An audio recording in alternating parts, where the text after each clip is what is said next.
En passant, vous perdîtes tout, la haine et le deuil. Et ne m'objectez pas que vos amis sont sûrs et que vous parlez pas. Écoutez bien ceci.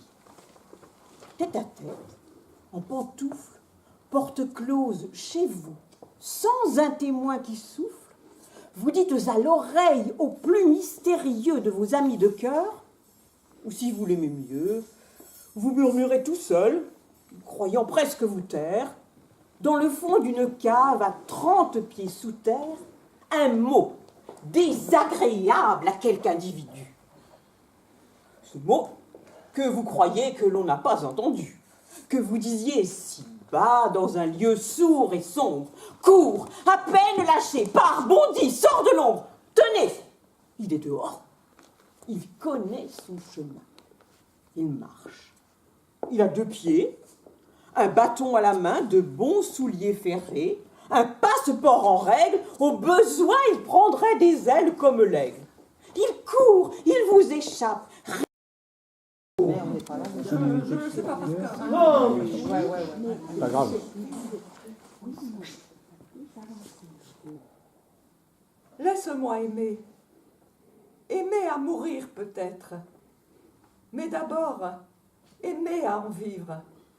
Les yeux et la peau et les yeux, des yeux et la peau. Laisse-moi aimer.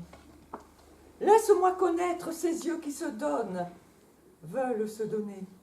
Les yeux à se perdre tout en confiance. Et puis, la peau, cette volupté de la peau, de la main sur la peau, douce, fine, chaude, souple, vivante, humide, ferme et douce, douce, les yeux et la peau. Ces rencontres merveilleuses, 2 yeux, 2 peaux, encore 2 yeux, encore 2 peaux. Et ce renouvellement, cette variété, cette puissance de possibilités, de découvertes, 2 yeux, 2 peaux à l'infini. Permets-moi d'être amoureuse, pour retrouver l'instant, l'éternité de l'instant.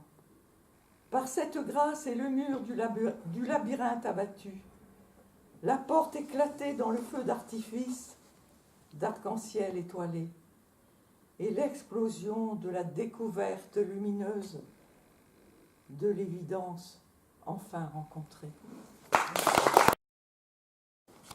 Que je délire. Pourtant, il n'y a pas plus raisonnable que moi. Il n'y a pas d'esprit plus cartésien que le mien. Je transmets les choses, que les faits comme je les ai observés, sans rien ajouter. Il est évident qu'il y a observé et observé. Ça dépend du sens qu'on donne aux mots. Si par exemple, moi, il y en a que je leur fais... Quand on demande aux gens d'observer le silence, ils ne risquent pas de le voir, ils le redoutent. Alors, quand le silence se fait, il y a toujours quelqu'un pour dire « Que se passe-t-il » Un ange passe. Et il ne l'a pas vu passer.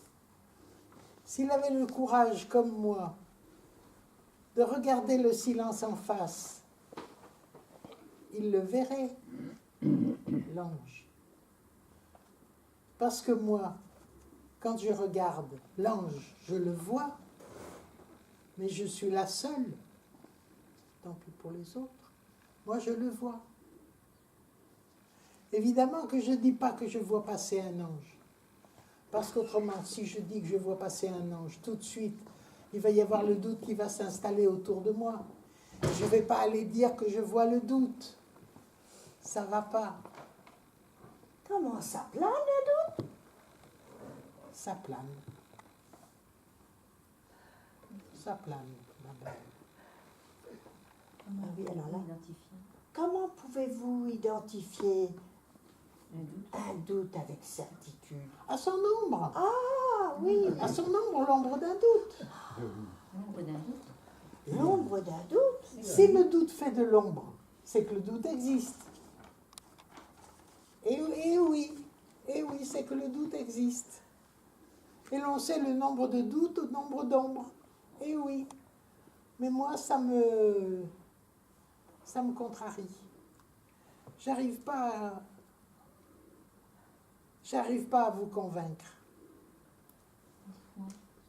Je vous donnerai bien ma parole, mais vous allez la mettre en doute. Alors,